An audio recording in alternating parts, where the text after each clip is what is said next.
말씀의 제목은 아름다운 열매 맺기 위한 조건입니다. 자, 그러면 오늘 식물이 성장하는데 필요한 필수 요소가 있습니다. 식물 하나가 밭에 심겨질 때 여러 가지 조건들이 맞아야 식물이 잘 자라고 필요한 열매들이 맺혀지게 되겠죠.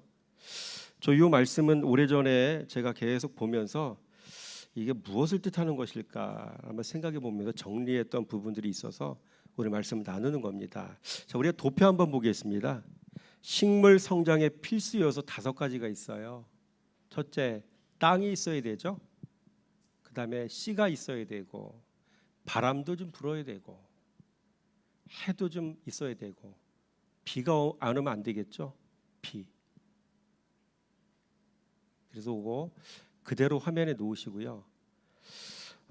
땅은 오늘 말씀 보니까 이 땅은 오늘 1절 말씀에 한번 먼저 읽어볼까요?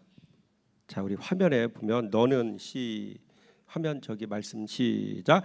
너는 내 떡을 물 위에 던져라. 여러 날 후에 도로 찾으리라. 1절 말씀의 내용들이 잘 해석이 되어야 그 다음의 내용들을 우리가 또 이어갈 수가 있습니다. 너는 너의 떡을 물 위에 던져라. 그게 첫 번째 이야기입니다. 그래서 떡이라는 것은 우리가 장례 마치면 교회는 우리는 떡을 돌리잖아요. 장례 잘 마쳤다고. 우리의 입으로 들어가는 그런 개념의 떡 이렇게 생각을 할 수 있는데 그런 떡이 아니더라고요. 그리고 그 떡도 그냥 떡이 아니라 너의 떡이래요. 그래서 이게 뭐라고 성경에 표현돼요? 영어 성경에는 you are grain이라고 표현돼요. grain은 씨앗이라는 뜻이거든요. 우리의 입으로 들어가는 떡이 아니라 씨앗을 이야기해요. 생명력 있는 씨앗. 그리고 생명력 있는 씨앗도 어떤 씨앗이냐? 너의 씨앗이래요. 그게. 여기서 눈치를 채야 되는 거죠. 씨앗은 생명이 있는 거고요. 이 생명하면 우리는 반드시 하나님의 말씀을 생각할 수 있어야 되는 거죠. 그렇죠? 그리고 물 위에 던지랍니다. 물. 우리가 마시는 물의 개념이 아니라 이 물은 뭐냐면 영어 성경을 보니까 the sea 이렇게 표현되어 있거든요. 바다 이렇게 표현되어 있거든요. 바다. 이 바다는 어떤 의미냐면 세상을 상징한다고 말씀드렸죠. 그렇죠. 그래서 구약의 성막제도 말씀드릴 때 성수가 있고 지성수가 있는데 지성수가 가장 깊은 곳이잖아요. 그 법궤가 있잖아요. 하나님의 임재가 있고 말씀이 그 십계명의 두 돌비가 담겨져 있는 곳이기도 하잖아요. 그 경계선을 넘어서 뒤로 넘어가면 바로 어디가 되냐면 세상이 되는 거거든요. 그리고 그쪽 방향은 곧 바다가 있는 쪽이에요. 그래서 이 바다는 곧 세상을 상징하는 것이다라고 우리가 이해할 수 있는 것이죠. 여러분 여기서 말하는 물은 바다를 의미하고요. 바다는 세상을 상징하는 거거든요. 그래서 이 생명력 있는 말씀을 어디에 던지냐? 세상에 던지는 거예요. 그래서 하나님의 생명의 말씀은 어디다 던져야 되냐면 첫 번째 세상에 던져야 돼요. 둘째로 성도의 마음밭에 그 말씀을 던져야 되는 거예요. 두 가지 방향으로 말씀을 던지는 거죠. 그래서 던지는데 뭘 던져요? 말씀을 던지는데 그냥 말씀을 읽어가지고 가나다라 마바사 읽는 것처럼 그 말씀을 던지라는 얘기가 아니라 you are grain, you are seed. 너의 말씀이라고 했잖아요. 나에게 생명이 된 말씀. 따라서 합니다. 나에게 생명이 된 말씀. 나에게 진리인 말씀. 나에게 빛이 된 말씀. 그렇죠. 나에게 생명과 빛이 된 말씀, 진리가 된 말씀, 실제로 인격으로 경험한 말씀, 그렇죠. 그 말씀이 나를 변화시킨 말씀, 그런 의미가 되는 겁니다. 이게 너의 떡을 이라는 말이 그런 말씀을 강단에서 던질 때 성도들은 그 말씀을 받아 먹고, 그렇죠. 공감하는 그런 마음을 가지고 그 말씀을 받아들이고 자신도 그 말씀을 그대로 살아갈 수가 있는 것이죠. 똑같이 성도들 이 말씀을 자신에게 생명으로 삼아서 생명으로 경험해서 그 말씀을 남편과 자녀와 아내에게 전할 때 내 가정의 자녀와 남편과 아내가 그 말씀 듣고 감화되는 거죠. 변화되는 거고 영향을 받는 거죠. 그렇죠? 문자를 던지란 얘기가 아니에요. 그래서 오늘 여기까지만 말씀드리면 오늘 설교는 사실 끝난 거예요. 그렇죠? 이런 걸 던지라고 말씀하시는 것이죠. 자, 그래서 땅이 있어야 돼, 땅. 그 다음에 뭐가 있어야 됩니까? 씨가 있어야 되는 거죠. 전도서 11장 6절 말씀 시작. 너는 아침에 씨를 뿌리고 저녁에도 손을 놓지 말라. 이것이 잘 될는지 저것이 잘 될는지 혹 둘 다 잘 될는지 알지 못함이니라. 씨를 뿌리래요. 씨는 곧 하나님의 말씀이라고 했죠. 누가복음 8장 11절 말씀이죠. 씨는 말씀이라고 했죠. 여러분, 여러분들의 삶 가운데도 여러분 전도를 한다는 건 씨를 뿌리는 거잖아요. 그렇죠? 예수 믿으면 구원받은데 이런 정도가 아니라, 그렇죠? 요나가 말씀을 전했던 것 그런 수준의 것이 아니라 여러분의 삶 속에 실제로 경험된 그 생명의 말씀을 던지란 얘기예요. 그래야 듣는 자들이 그 말씀을 듣고 은혜를 받아서 여러분 예수를 인생의 주인으로 모시는 삶을 살 수 있게 되지 않겠습니까? 씨를 부지런히 뿌리시기 바랍니다. 저도 부지런히 씨를 뿌리고 있습니다. 여러분들에게 씨를 뿌리고 있고요. 이건 성도에게 뿌리는 씨앗이고 세상을 향해서도 씨를 뿌리고 있어요. 여러분 요즘에는 어디가 세상일까요? 페이스북이 세상이더라고요. 페이스북 들어가 보세요. 세상 오만 잡다운 것을 다 가지고 사는 사람들이 다 관심을 갖고 몰려드는 것이 페이스북이더라고요. 정련된 말씀, 짧은 말씀, 그들에게 어필될 수 있는 말씀들을 잘 정리해서 페북에 가끔씩 저는 올려요. 말씀을 올려요. 그러면 그 말씀을 듣고 누군가는 반응할 수 있겠죠. 또 한 가지 저는 밴드에 또 말씀을 또 올려요. 밴드에 올려서 이 말씀을 정리하면은 그것을 잃어버리지 않기 위해서 또 다시 생각할 때는 찾아봐야 되잖아요. 저장하려고 저는 거기다 저장해 올려놔요. 그럼 누군가는 들어와서 보더라고요. 그래서 저기 양산에 있는 어떤 집사님 한 분도 들어와서 보면서 또 도움을 얻는다고 이야기하고, 최근에는 대전에서 어떤 분이 또 들어와서 말씀을 또 가끔가다 들어와서 보기도 하고, 또 어떤 경우는 구세군의 사관이 또 들어와서 말씀도 보기도 하고, 저기 제주도에서 보기도 하고, 상주에서도 하는 목사님 보기도 하고, 대전에서 어떤 목사님도 보기도 하고, 지역의 지방의 동기 목사님도 보기도 하고, 아, 이게 말씀을 뿌리는 거구나, 씨를 뿌리는 거구나. 아멘. 그렇습니다. 때를 얻든지 못 얻든지 교회 안에서도 뿌리고 세상 향해서도 뿌리고, 그러면 그 말씀이 진짜 생명력 있는 말씀이라면 그 누군가는 듣고 은혜를 받고 그리스도 예수에게로 향해서 마음을 돌리겠죠. 예수님에 대해서 눈을 뜰 수 있겠죠. 이런 것이 씨를 뿌리는 겁니다. 셋째, 뭐가 있어야 돼? 바람이 있어야 돼. 바람이 불어야 되죠. 5절 말씀 시작. 바람의 길이 어떠함과 아이벤 자의 태에서 뼈가 어떻게 자라는지를 내가 알지 못함 같이 만사를 성취하시는 하나님의 일을 내가 알지 못하느니라. 바람. 그렇죠? 여러분, 바람은 어디서 분다고 했죠? 하나님의 곳간에서 부는 거라고 성경이 기록되어 있잖아요. 그렇죠? 하나님이 주시는 한 가지 은혜이기도 하고요. 바람도 있어야 되고 또 뭐가 있어야 됩니까? 해도 있어야 되죠. 7절 말씀 시작. 빛은 실로 아름다운 것이라 눈으로 해를 보는 것 같이 즐거운 일이로다. 해는 하나님의 돌보심을 상징하는 것이죠. 또 마지막으로 뭐가 필요합니까? 비가 내려야 되잖아요. 우리 전도서 11장 5절 말씀 볼까요? 시작. 바람의 길이 어떠함과 아이벤 자의 태에서 뼈가 어떻게 자라는지를 네가 알지 못함 같이 만사를 성취하신 하나님의 일을 네가 알지 못하느니라. 만사를 성취하시는 하나님의 일. 아, 하나님께서도 일을 하시는구나. 하나님께서도 우리에게 은혜를 베풀어 주시는 거구나. 그렇죠? 하나님의 은혜가 되는 거죠. 그래서 하나님은 곡식이 자라도록 때를 따라 비를 내려주시는 분이시기도 하시죠. 그러므로 비는 곧 하나님의 은혜를 의미하는 것이죠. 신명기 28장 12절 말씀을 읽어볼까요? 시작. 여호와께서 너를 위하여 하늘의 아름다운 보고를 여시사 내 땅에 때를 따라 비를 내리시고 내 손으로 하는 모든 일에 복을 주시리니 내가 많은 민족에 꾸어질지라도 너는 꾸지 아니할 것이요. 때를 따라 비를 내리신다고 하잖아요. 하나님의 은혜의 영역이죠. 이 은혜를 받고 사는 성도는 늘 말씀 앞에 겸손해야 되는 거죠. 그분이 주시니까 은혜 주시는 그분에게 겸손해야 되잖아요. 그분에게 겸손한다는 얘기는 말씀께 겸손한다는 이야기죠.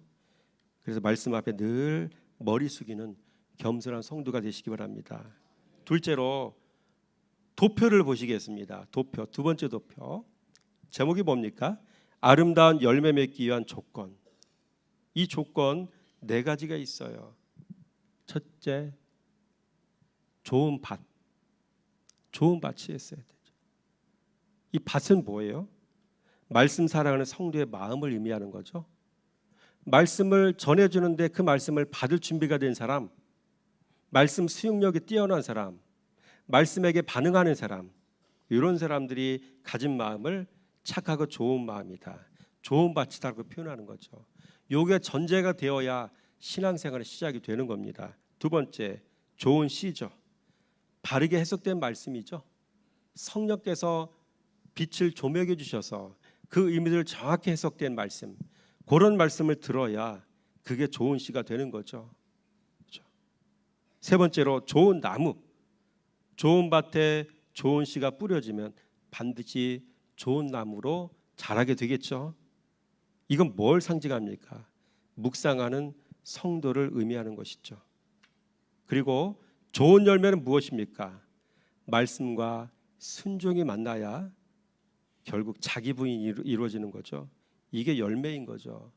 열매라고 해서 선교지 가서 건물 몇 개 짓고 이런 개념 절대 아닙니다. 성경에 어디 그런 얘기가 나옵니까? 그렇죠?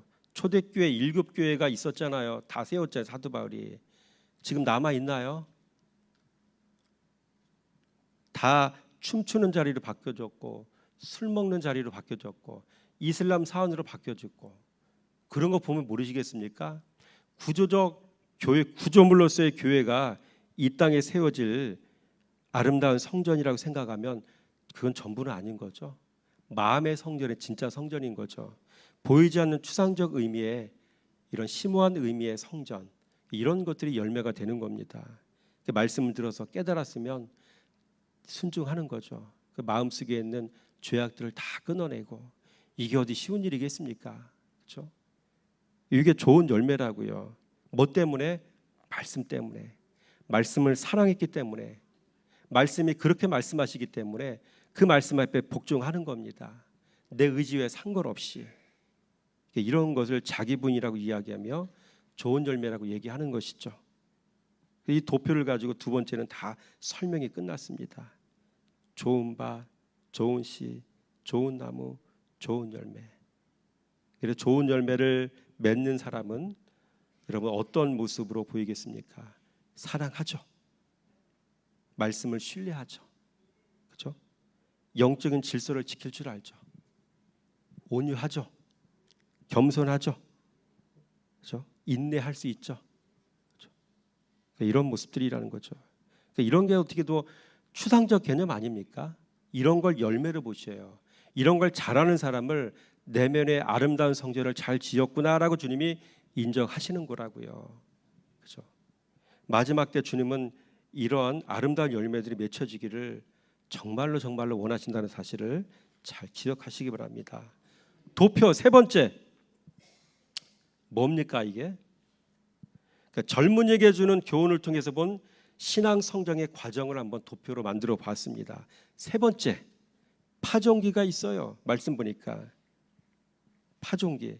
우리 9절 말씀 한번 읽어볼까요? 시작. 청년이여 내 어린 때를 즐거워하며 내 청년의 날들을 마음에 기뻐하여 마음에 원하는 길들과 내 눈이 보는 대로 행하라. 그러나 하나님의 이 모든 일로 말미암아 너를 심판하실 줄 알라. 그렇죠?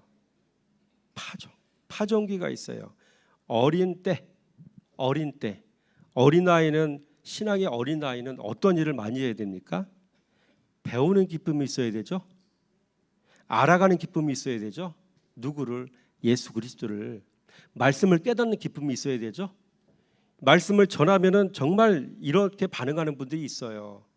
이런 분들, 이런 모습들이 바로 파종기 때 어린아이 신앙을 가진 분들이 가져야 될 신앙의 두드러진 모습이기도 한 것이죠. 그리고 두 번째로 성장기가 있어요. 9절 말씀 보니까 뭐래요? 청년의 날들을 마음에 기뻐하며, 이렇게 청년의 날이 있잖아요. 성장기를 얘기합니다. 성장기. 그래서 이거는 뭡니까? 요한일서 2장 14절 말씀에 의하면 죄와 싸워 승리하는 기쁨을 얻는 겁니다. 그렇죠? 말씀을 안 만큼 뭐가 마음속에 생겨지냐면 죄책감이 생겨요. 나는 왜 이런 죄를 해결하지 못할까? 주님의 뜻은 이건데 나는 왜 여태까지 이런 모습이지? 괴롭고 힘든 거예요. 말씀은 이러한데 나는 정반대의 모습인 거 보며 너무나 괴롭고 힘든 겁니다. 그래서 더 마음을 굳게 다잡고 말씀에 순종해서 내 안에 있는 죄를 끊어내기 위해서 부단히 애를 쓰고 은혜를 구하는 거죠. 그래서 결국은 죄와 싸워 승리할 때 찾아오는 기쁨. 그렇죠? 옛날에는 이런 일이 있었으면 막 화를 냈는데 이제는 그런 일이 있으면 화가 안 나. 뭐 이런 거 있죠. 나를 미워하는데 나는 그를 사랑하게 되었어. 그러니까 이런 것들이 기쁨으로 닿게 되는 거죠. 이게 청년의 때. 그래서 싸워야 될 대상은 내 주변에 있는 사람이 아니라 누구라고요? 내 자신이라고요. 내 마음속에 있는 죄와 싸워야 된다고요. 그 다음에 해충 박멸기 같죠. 제가 한번 만들어 본 겁니다. 그래서 10절 말씀 보니까 한번 읽어볼까요? 10절 말씀에 시작. 그런즉 근심이 내 마음에서 떠나게 하여 악이 내 몸에서 물러가게 하라. 어릴 때와 검은 머리의 시절이 다 헛되니라. 여기 보니까 근심이 떠나게 하라, 물러가게 하라. 그렇죠? 근심과 악 이런 것들을 우리가 끊어내야 됩니다. 마음 지킴과 관련된 이야기죠. 항상 기쁨의 상태가 유지될 수 있도록, 심령의 평안의 상태가 유지될 수 있도록 근심과 염려가 찾아올 때, 세상의 문제가 찾아올 때 그런 것들을 물리칠 수 있는 여러분 그러한 이제 굳건한 믿음을 갖는 이제 그런 단계에 해당되는 것이죠. 그 다음에 마지막 추수기가 있습니다. 9절 말씀에 마지막 보니까 너를 심판하실 줄 알라죠. 그래서 이 때를 기억하며 이 때를 준비하는 성도는 늘 말씀 앞에서 자기 자신을 비춰보면서 말씀에 또 순종하고 자기 부인 이루어서 주님의 신부로서 흠없이 보존되기 위해서 스스로를 말씀 앞에 바르게 세워가는 삶을 살게 되어지죠. 추수 때 나 스스로를 준비하는 삶을 살게 되어지는 것입니다. 이게 파종기, 성장기, 해충 박멸기, 추수기. 그래서 이러한 네 가지 단계 신앙의 단계가 있습니다. 그래서 가장 먼저는 뭡니까? 우리의 신앙이 자라려면 좋은 마음, 그 다음에 생명의 말씀, 하나님의 은혜의 해, 그분이 내려주시는 비, 그렇죠? 그분의 돌보심을 의미하는 바람, 이런 하나님의 은혜들이 다 고루 갖춰질 때 여러분 우리의 신앙이 잘 성장할 수가 있습니다. 그러니까 이런 것을 아는 성도는 늘 주님 앞에 또는 말씀 앞에 머리 숙여 겸손한 자세로 나아가며 살아간다는 사실을 기억하면서 오늘 하루도 주신 말씀을 가슴에 새기며 여러분 승리하는 우리 모두의 삶이 되어지기를 주님의 이름으로 축원함을 드립니다. 기도합니다. 아버지, 오늘 말씀을 통하여 성도가 아름다운 열매를 맺기 위해서는 네 가지가 필요하다는 것을 알았습니다. 좋은 밭이 있어야 하고 좋은 씨가 있어야 하고 그래야 좋은 나무가 있다고 하셨습니다. 그리고 그 좋은 나무에서 가지가 나와 좋은 열매를 맺는다고 하셨습니다. 우리의 신앙이 이와 같아지길 원합니다. 우리의 마음밭이 좋은 밭이 되어 주님이 주신 말씀 씨앗을 잘 새겨 넣어 좋은 나무로 성장하고 성숙하여 주님이 기뻐하실 만한 극상품 포도 열매를 맺는 우리의 신앙이 되길 원합니다. 이를 위해 오늘도 내 마음밭에 부지런하여 진리의 말씀을 생명이 되도록 새겨 넣는 말씀 생활하는 지혜자가 되길 원합니다. 그래서 나를 살리고 이웃을 살려내는 전도자의 삶을 살아내는, 그래서 때를 얻든지 못 얻든지 복음 전하는 삶을 살아내는 오늘 하루가 되게 해주시기 원합니다. 이 시간 이와 같은 마음으로 기도하며 하루를 시작할 때 성령께서 도우실 줄 믿사오며 우리 주 예수 그리스도 이름으로 감사하며 기도드렸습니다. 아멘.